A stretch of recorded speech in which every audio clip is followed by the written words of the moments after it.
Writing with deepest gratitude for your sweet and relentless love. I spoke to you in Marin last year of hearing you in meditation saying, "You have chosen love. Your life is no longer your own. All your plans will be replaced by trust." These months since your last visit have worked to expose and peel the layers of plans I'd thought and felt were who I was. These notions kept rising, including the notion of being someone who lets go of plans. And they were met with ceaseless, unsentimental silence. By December, I sank into despair, no longer safe with my cushy, deadening ideas. I felt I was dying and would not survive. Finally, I gave up hope of ever feeling good or better or even alive. And there was the jewel. All of what I'd thought could help, save, or comfort me showed itself as hollow. In giving up, in surrendering, I fell deeper and deeper into this precious pearl of loving only what has always known me and a million other secrets. Not what I have known, but what has known me. Such joy to be known instead of trying so violently to know. Thank you for your tender lack of mercy in this. Thank you for your gracious presence in my heart. You feel like a sledgehammer, cracking open deeper and deeper, heart, within my heart of hearts. Very good. Very important. It relates to this other letter that I got. This is someone who's never been in physical, formal satsang. I'm writing to you to say thank you and to ask a question. First, I have read your books and listened to your tapes, and there's no way for me to tell you how much change has occurred in my life. Please accept many, many thanks. My question is this. In turning to face fear, when I drop the storyline that supports the fear, there is nothing there. Yes, haha. This has been such a relief, and actually quite funny at times. As I have begun to do this more and more, I am seeing more deeply how much emotions have always run wild in my mind and have directed and controlled my life. And you are that, you say, concerning fear of death, relax. Fear is a good sign. If people tell me they have never felt fear, I realize they probably have not touched this primal fear. You also suggest that people turn and experience their fear of death. Every time I turn to face the fear, it is nowhere to be found. Am I missing something? Do I need to go deeper? The fear is only present when my mind clings to the storyline. Actually, any emotion that I experience is only present when my mind clings to the storyline. As I said before, this has been such a regular thing in my life that I can see how much difficulty and suffering there is in living a life directed by emotion. In facing this and dropping the story, there is nothing. I believe that this is actually what you are teaching, but I cannot experience my fear of death directly because, as I said, when I drop the storyline, it is gone. I have an 8-month-old son. He is healthy, and we have had no scares with him or his health. My mind has at times created frightening scenarios concerning him. But once again, when I drop the story, there is nothing. So I wrote him back as quickly as I could. This is it. This is exactly it. When you face an emotion, rather than assuming it to be real, and then working with it, doing something with it, fixing it, changing it, denying it, dramatizing it. When you simply face it as it is discovered to be nothing. The same, of course, is true with the idea of who you are. When you face that idea directly, with no storyline about what will be gained or lost, or what has been gained or lost, you will see there is nobody there. The I that you think yourself to be is nothing. It does not exist. It is made up and practiced and continued only by vigilance in not facing it.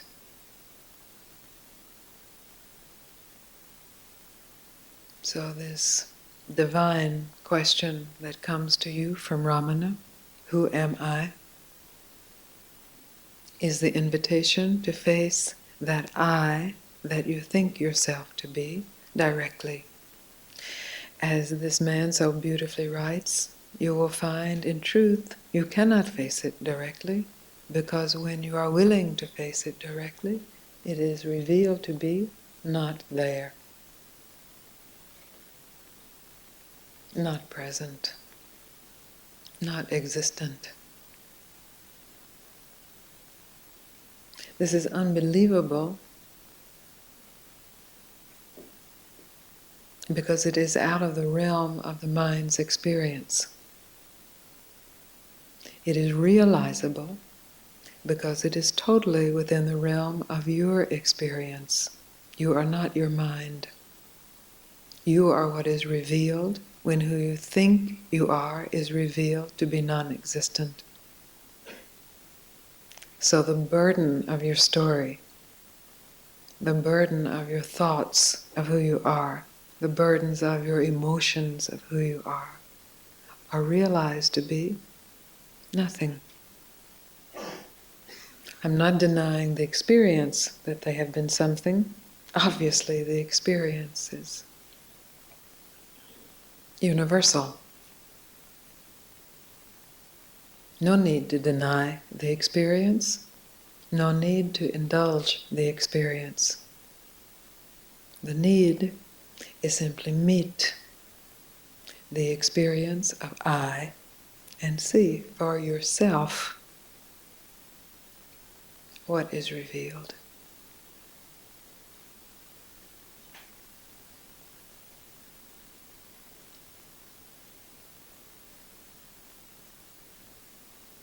This man's letter speaks of and flows with the delight in that revelation. He didn't write me saying, well, I faced my fear once and it was revealed to be non-existent, but why did it come up again?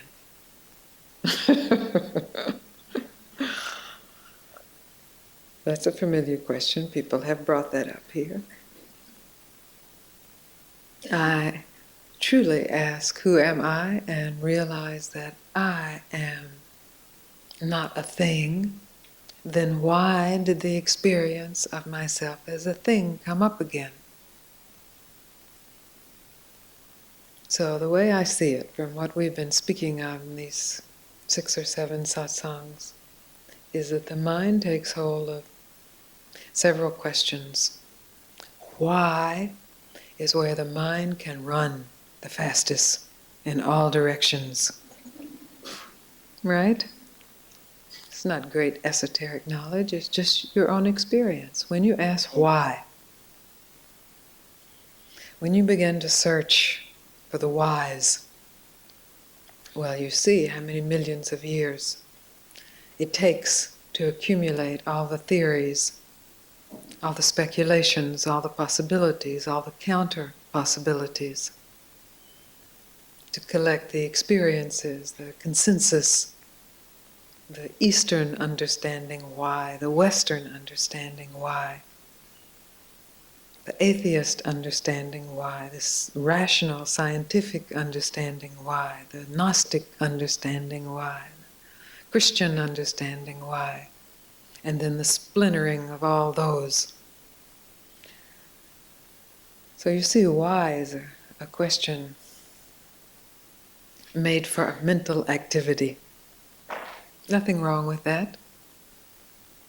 I'm not speaking of wrongness here. And then, of course, as we spoke the other day, how is a question that deepens the mind's search so that the structure, the very structure of the mind begins to be revealed. The habits, the fixations, the tendencies, samsara, beliefs. And finally, when you give the mind the question, who? Where can the mind go with that? How far can it get?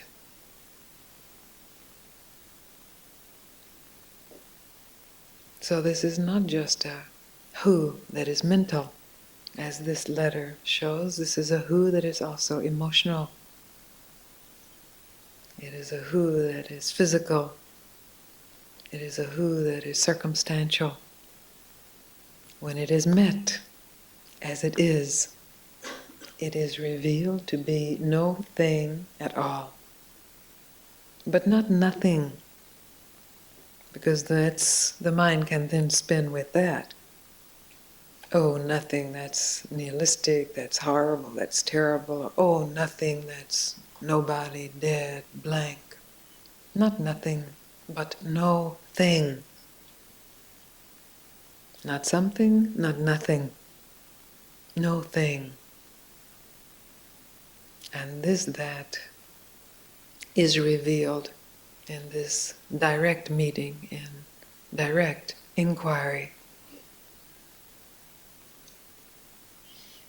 is the radiant truth of your being.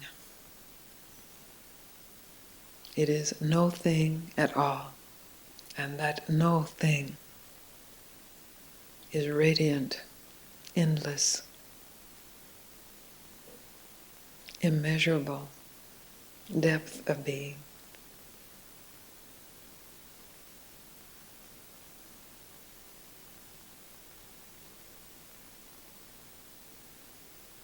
So for our time together, let us forget the whys. They can be fun, sitting around a campfire, making up stories, ghost stories.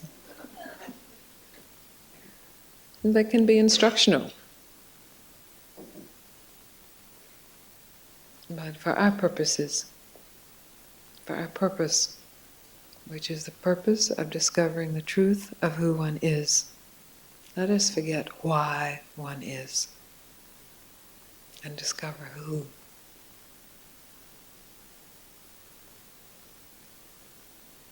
And then from that which is already deeper than can be measured somehow is experienced deeper yet. Not made deeper, not becomes deeper, but experiences itself deeper. Then that could be a very good why of this whole business of forgetting and remembering, losing and finding. This divine experience of deepening no thing at all.